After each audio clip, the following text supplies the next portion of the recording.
Good morning, everybody. It's Merritt with Master One Coaching, and I'm so excited to be with you here today. I'm really looking forward to answering your questions that I get from you live here today. It is Friday, December 4th, and I'm excited to be here. So I was going to ask you a few questions, or answer a few questions, rather. I do have that I get on a regular basis. I have my notepad here. If you have other questions that you would like to throw into the comments, go ahead and do that, and I'd be happy to answer them live here as well. All right, so the first question I get a lot is, what is coaching really about?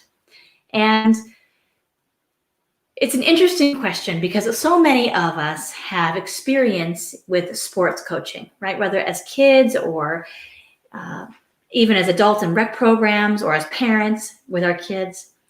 So it's interesting that people often don't understand how coaching relates to the rest of our life. And yet this is where we get the model from. We get it from sports and also the arts. And as most of you know, or many of you know, I started out in the arts. So it's a very familiar modality to me.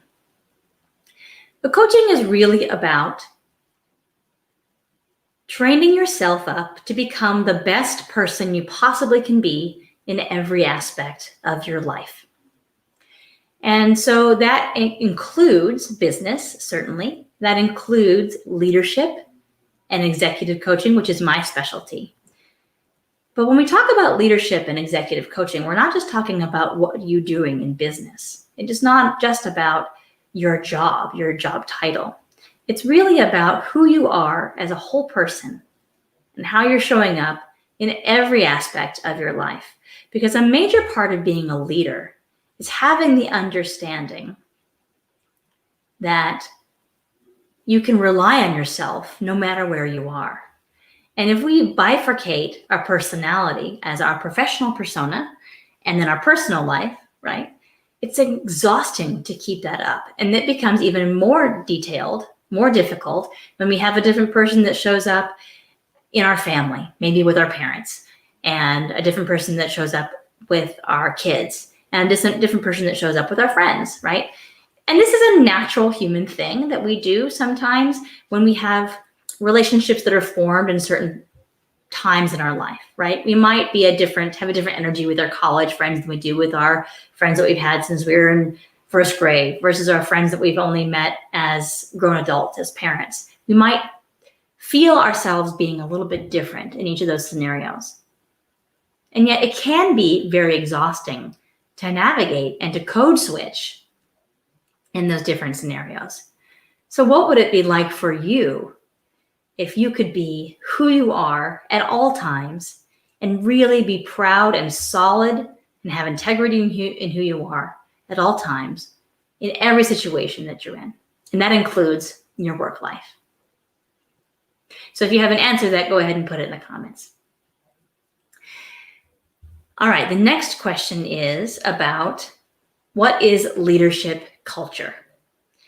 And in my work with my clients, I talk a lot about leadership culture. Because as founders of new businesses, they're looking to move from the place of wearing all the hats, pouring the coffee, making the copies, answering the phones, doing all the email work, doing all the marketing and branding, and also, by the way, making their product or delivering their service, and also, by the way, managing a staff, right? There's a lot of different hats that we wear. Sometimes they're even, washing the bathrooms and they're sorting the mail, right? It's all kinds of things that we're doing all at once as a business owner, as an entrepreneur, and as a startup founder. Once a founder gets to the place where they have a bit of runway, maybe they've had some investors, maybe they're seeing sales go up, hopefully a variety of those things, a combination of those things, then it becomes complicated to wear all those hats at once and do them well. And so then we start hiring. Then maybe we hire somebody sort of randomly as, okay, I just need someone to help me out. So then we give them all the smaller tasks. And we might even lose sight of what they're doing sometimes. And then that person might get frustrated with us because the communication isn't clear, because we expect them to read our minds, right? Or we're not really sure what the value of the work is, because that hasn't been defined clearly. And hi, I'm seeing Tom and Crazy Times Creatives join us. Thanks for coming. So a lot of the work I have with my clients is based on understanding what a leadership culture is and then how to build it. And essentially, what is at the heart of that is building a culture in your business, even if it's just you with your clients, or you with one employee, or with a couple of contractors, or whether you're building a business with hundreds of employees, anything in between. The heart of that culture is your value system. And once other people understand your value system as a business, you're on the road to creating a leadership culture. And that includes making decisions based on your knowledge and the knowledge that your employees have, because you're communicating clearly, your intuition and your gut, because it is your baby, and following what you believe is right is really important, based in the values that you've defined, and listening. And really, listening should be at the top of the list.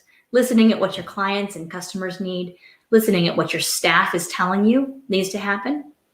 There's also an element of being free to fail, because failure, so many of us, and I think because we've grown up in a culture too of this academic system that we have, where you either pass or you fail, and if you fail, bad things happen. You have to go to summer school, or you get in trouble with your parents, right? Or you can't go to a good college.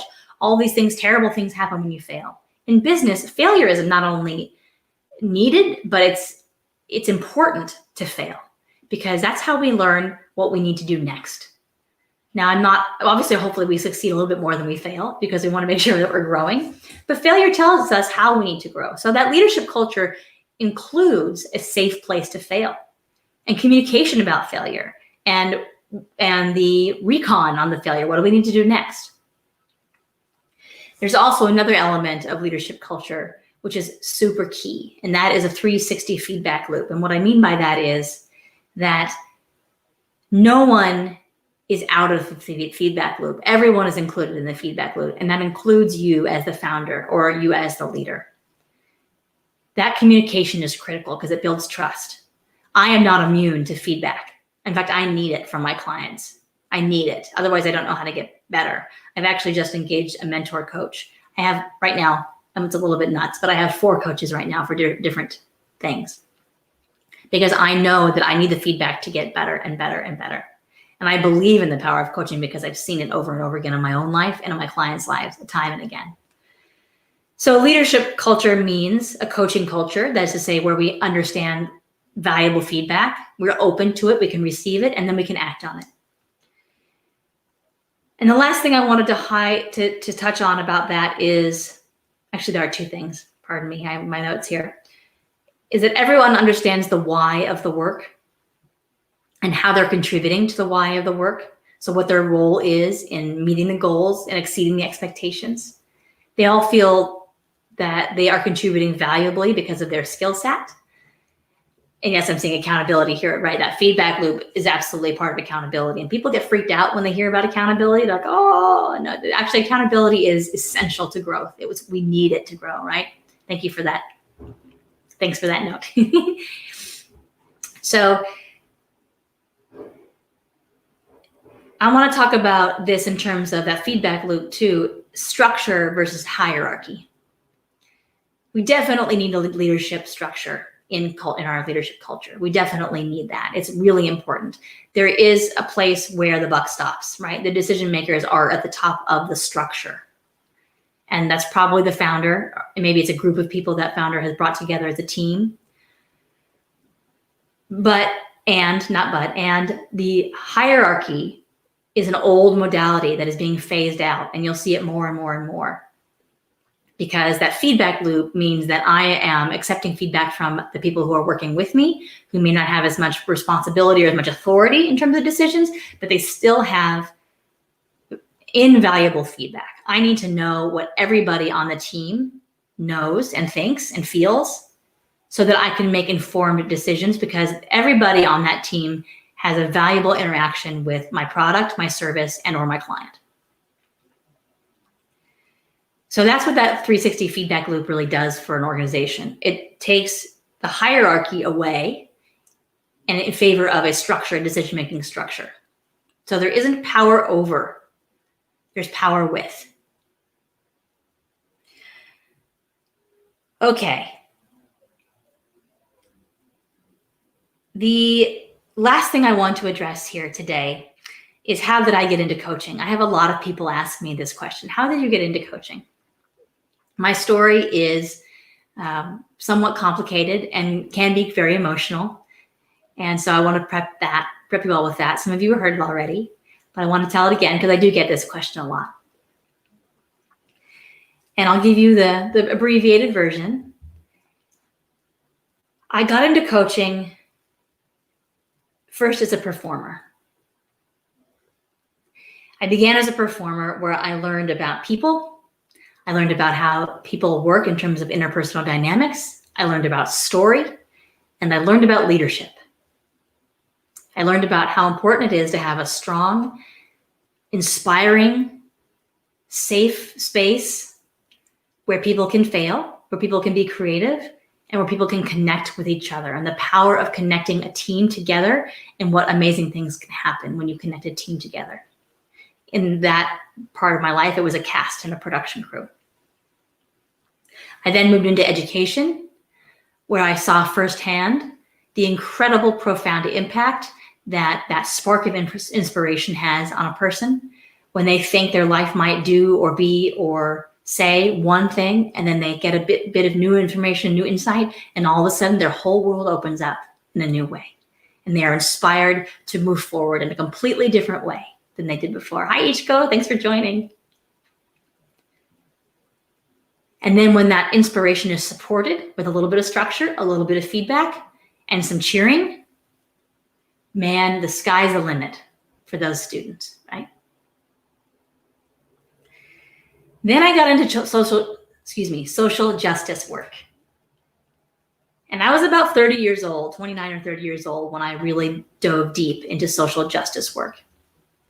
And that is where my eyes were truly opened to the missteps, to put it lightly, the missteps that we have made as a culture and as a species, and also where the opportunities are for incredible growth and change for the better. A lot of that leadership development work I did in social justice was with young people, middle school and high schoolers. And there is no better way to get inspired than to work with young leaders, because they have all the vision that we've lost by being jaded in our old age, and they have the energy and the creativity to make the wonderful things happen. And that was so powerful for me because in this age now, where these young people have access to information that we didn't have at that age, they know so much more about the world and the opportunities and the missteps. They know what's going on, and they have ideas on how to change it. They're overwhelmed, but they're also motivated, deeply motivated to make a profound difference. So my eyes were opened up at about the age 29 or 30 about social justice. The turning point for me, and this is where it gets to be kind of emotional, not kind of, very emotional still for me. My husband, Peter, in 2011 was diagnosed with terminal brain cancer. And as you can imagine, that really blew up our family. It was a terrifying time. And I watched my beautiful husband, who was incredibly imaginative and funny and handsome and spirited and passionate. I watched him burn so bright for about 6 or 9 months, where he realized that he could seize the moment of his life and get everything out that he wanted to get out to the world. And then when he turned the corner in his treatment, where things started to go really south, I watched him deteriorate very quickly. And I also watched him prepare to go, because he really came to terms with the fact that it was his time, better than any of the rest of us did around him. And the night he died, I was sitting on the cold linoleum floor of my sister-in-law's house. And I had just gotten off the phone with the organ donation folks at Units, New York. And they were telling me where his parts were going to go. His eyes were going to go to somebody who needed eyes. And I think a few other, I can't remember all the different places. It was 2 a.m. and I was sitting on the floor. And I got an email from somebody who had been working with him during his treatment very closely and who was a good, close connection of mine as well.